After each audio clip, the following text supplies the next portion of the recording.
5 సంవత్సరాల క్రితం ఇక్కడ శాసనసభ్యుడిగా ఎన్నికైన వ్యక్తి వనపర్తి రాజకీయాలను కలుషితం చేసి అవినీతిమయం చేసి వనపర్తి అంటే కుళ్ళు కుతంత్రాలు కుట్రలకు ఒక వేదిక అన్నట్టుగా వనపర్తి రాజకీయాలను దెబ్బతీసి వనపర్తికి ఉన్న ఒక గొప్ప పేరును వారు దెబ్బతీయడం జరిగింది.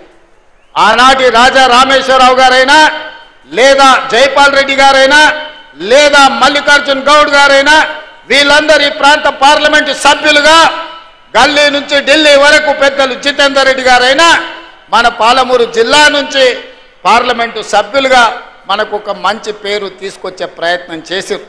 ఇవాళ ఇంత సువిశాలమైన పాలిటెక్నిక్ కళాశాల మైదానంలో మనం ఇంత సమావేశాన్ని ఏర్పాటు చేసుకున్నామంటే ఆనాటి పార్లమెంట్ సభ్యులు రాజా రామేశ్వరరావు గారు పండిత్ జవహర్లాల్ నెహ్రూ గారు మొట్టమొదటి ప్రధానమంత్రిని వనపర్తికి రప్పించి ఆయనకున్న కోటను పేదలకు దానం చేసి పాలిటెక్నిక్ కళాశాలను మొట్టమొదటి ప్రధానమంత్రిని ప్రారంభించిన గొప్ప చరిత్ర మన వనపర్తి పట్టణాంది, మన వనపర్తి ప్రాంతాంది అని నేను ఈ ప్రాంతంగా చెప్పదలుచుకున్నా. ఇదే కాదు, సరళాసాగర్ సాగునీటి ప్రాజెక్టు కావచ్చు. ఈరోజు సరళాసాగర్ సైఫాన్ ప్రపంచంలోనే పేరుగన్న సైఫాన్. ఈరోజు ప్రపంచంలో అంత సాంకేతిక నైపుణ్యం ఉన్న నీటి ప్రాజెక్టు లేదు. అదేవిధంగా ఈ ప్రాంతంలో కట్టిన జూరాల కావచ్చు, భీమా కావచ్చు, నెట్టంపాడు కావచ్చు, కోయిల్ సాగర్ కావచ్చు, ఈ ప్రాజెక్టులన్నీ కూడా మన ప్రాంత అభివృద్ధి కోసం ఆనాడు కాంగ్రెస్ పార్టీ పునాదులు వేసినవే. ఇవాళ ఇక్కడ డిగ్రీ కాలేజ్ అయినా, జూనియర్ కాలేజ్ అయినా, మహిళా కాలేజ్ అయినా, రాణి లక్ష్మీదేవమ్మ కాలేజ్ అయినా, ఈరోజు పాలిటెక్నిక్ కళాశాలైనా ఆనాడు కాంగ్రెస్ పార్టీ అధికారంలో ఉన్నప్పుడు తీసుకొచ్చినవే. ఈ ప్రాంతాన్ని అభివృద్ధి చెయ్యాలని, రాజకీయ విలువలు పెంపొందించాలని ఈ వనపర్తిలో ఇలాంటి రాజకీయాలను తీసుకొచ్చిన వీళ్ళందరినీ, వీళ్ళ త్యాగాలను, వీళ్ళ ఆలోచనలను, వీళ్ళ అభివృద్ధి చేయాలన్న ఆకాంక్షను దృష్టిలో పెట్టుకొని ఆనాడు విద్యార్థి రాజకీయాలలో క్రియాశీలకంగా ఈ వనపర్తి నగరంలో నేర్చుకున్న రాజకీయ చైతన్యం ఈరోజు తెలంగాణ రాష్ట్రానికి ముఖ్యమంత్రినై ఈరోజు మీ బిడ్డగా మీ ముందు నిలబడ్డా అంటే ఇది నాకు గర్వకారణం.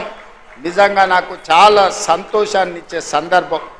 అందుకే ఇవాళ మిత్రులారా, నాతోటి చదువుకున్న వాళ్ళనే కాదు, నేను ఎక్కడ ఎవరి ఇంట్లో ఉండి పాఠశాలకు పోయినో కళాశాలకు పోయినో ఆ కుటుంబంతో ఉన్న అనుబంధాన్ని ఇవాళ ఆ కుటుంబం దగ్గరికి వెళ్ళి నేను కలిసి రావడం జరిగింది. ఆనాడు నాతోని చదువుకున్న వాళ్ళు, నాతోని క్రీడలలో పాల్గొన్నోళ్ళు, నాతోని విద్యార్థి రాజకీయాలలో పనిచేసిన వాళ్ళందరినీ కూడా ఇవాళ వనపర్తిలో ఆత్మీయ సమ్మేళనాన్ని ఏర్పాటు చేసి వాళ్ళందరినీ కలుసుకోవడం జరిగింది. ఇంకా కొంతమంది మిత్రులు రాలేదు, వాళ్ళందరినీ కూడా తొందరలోనే కలుసుకుంటానని చెప్పి నేను ఈ సందర్భంగా తెలియజేయదలుచుకున్నా.